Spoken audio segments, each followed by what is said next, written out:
Tollywood icon star Allu Arjun హీరోగా ఇటీవల సుకుమార్ తెరకెక్కించినటువంటి pan Indian blockbuster entertainer movie Pushpa 2. National crush Rashmika Mandanna ఇందులో హీరోయిన్గా నటించగా, కీలక పాత్రల్లో రావు రమేష్తో పాటు జగపతి బాబు, అలానే పలువురు ఇతర నటులు నటించారు.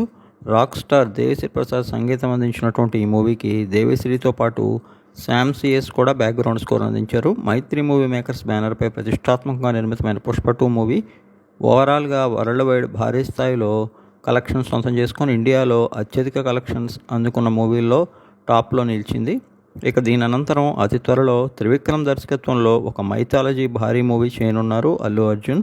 ఈ మూవీని ప్రముఖ అగ్ర నిర్మాణ సంస్థలు గీతా ఆర్ట్స్, అలానే హారిక హాసిని క్రియేషన్ సంస్థలు భారీ వ్యయంతో నిర్మించనున్నాయి. ప్రస్తుతం స్క్రిప్ట్తో పాటు ప్రీ ప్రొడక్షన్ వర్క్ జరుపుకుంటున్న ఈ మూవీలో అల్లు అర్జున్ లుక్ అదిరిపోతుందట.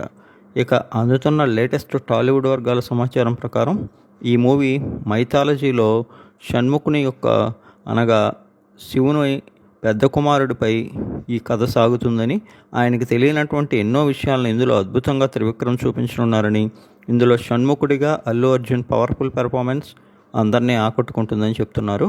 ఇక ఇండియన్ స్క్రీన్పై ఏమాత్రం ఎవరో చూడనటువంటి రీతిన భారీ స్థాయిలో గ్రాండ్ స్కేల్లో పలు హాలీవుడ్ సంస్థలు కూడా ఈ సినిమా యొక్క విజువల్ ఎఫెక్ట్స్ కోసం పనిచేయనున్నాయని తెలుస్తోంది. ఇక నాగవంశీ తాజాగా నిర్మాతగా ఈ సినిమా గురించి మాట్లాడుతూ, అక్టోబర్లో ఈ సినిమా సెట్స్ మీదకి వెళ్ళేటువంటి అవకాశం ఉందని, వీలైనంత త్వరగా దీన్ని పట్టాలెక్కించి ఆడియన్స్ ముందుకు తీసుకొచ్చేందుకు ఛాన్స్ ఉందని అన్నారు.